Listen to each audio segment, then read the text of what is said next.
Hi there, I'm Jennifer Maiden. I'm an assistant dean in the Rohr College of Business at Rowan University. I'm really happy to be here today speaking about our MBA and MS Finance Fellowship program with one of our external community partners. Lauren Goldner is with OTC Services. She has worked with us on several projects with groups of fellows, and we're really happy to have her here today. Lauren, can you introduce yourself to our listeners? Of course. Thank you so much for having me today. I'm Lauren Goldner. I am the Director of Outreach at OTC Services. And OTC Services is a nonprofit organization whose mission is to assist adults with disabilities in reaching their maximum potential. They do that in a variety of ways through employment services, day services, which work on social, recreational, and skill development, as well as our residential services. Okay. It's a great organization, and our fellows have really enjoyed working with you and others at OTC on their projects. Tell us, what's been the most valuable or meaningful outcome of hosting fellows and the social impact projects that they've worked on with you? So in the early stages of what we worked on, we had the fellows come in and tour our programs, but also speak with our program participants. And sometimes when you work in anything, but specifically nonprofits, you get kind of lost in the process, the humdrum of what work looks like. And when each of them came, they were asking our program participants these insightful questions that we hadn't thought to ask. So having this fresh perspective really transformed our thinking, and it was really a catalyst for us to have better conversations with our program participants. Okay. Amazing. Tell us a little bit about how have the fellows' contributions supported or advanced your organization's goals and initiatives? I know that you've worked on multiple projects with teams of fellows. How has that helped you make progress on your goals?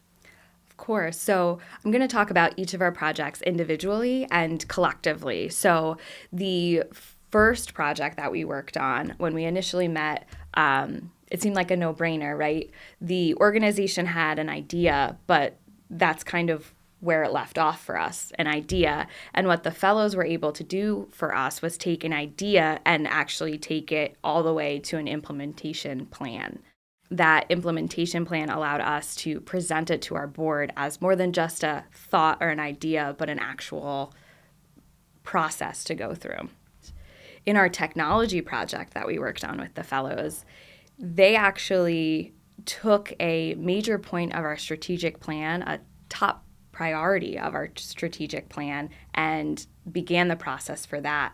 The research and development they were able to do for our technology and starting to get the process going for smart homes, checked that box on our strategic plan. So incredibly impactful work for us. Great. And unpack each of these projects a little bit as well.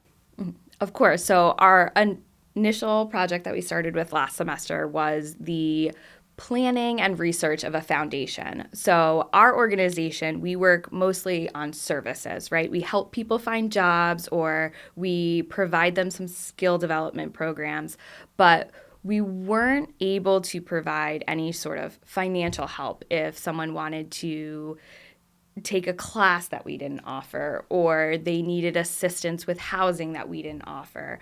So this project took on an area of opportunity for us to serve our clients better and in a different way than we had for the last 60 years. I don't want to speak too much on the technology project just because I wasn't the specific supervisor. I just kind of coordinated the supervision of that project. So from my understanding of the project, the fellows did research and development for our residential services. So the organization provides group homes for individuals with disabilities, and they provide 24-hour care to them. So in those homes, they were looking to add more technology, smart technology, assistive technology, and enabling technology. As I mentioned, I'm not our IT guy, so I don't know what all of those words really mean, but the project was able to research all of the ways that we could, and they also provided some implementation steps for it as well.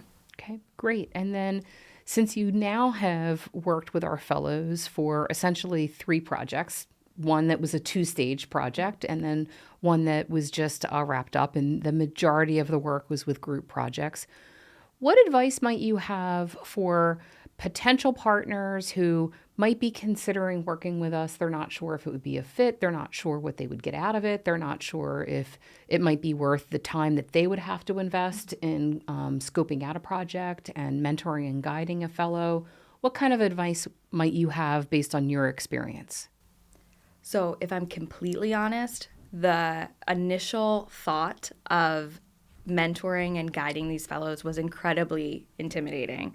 The imposter syndrome completely took over. I do not have those sort of credentials, but with your coaching and some coaching internally, we took on the project, and it was quite a two-way relationship. There was so much value on both sides. I was able to strengthen my skills as both a coach and a mentor, and the fellows taught us so much about our own organization. So my advice would be to do it and to kind of find ways to accept the challenge for yourself. Despite how intimidating it was, it's been quite a valuable experience for not only our organization, but for myself. Okay. Thank you so much. That's so great to hear. It's validating and rewarding to me to hear that about the fellowship program as well. So thank you for being with us today. I appreciate your time. Thanks for hosting some fellows and social impact projects. And I know we're going to be talking soon to define some for this upcoming academic year as well. So we're very excited. Thank you. Thank you.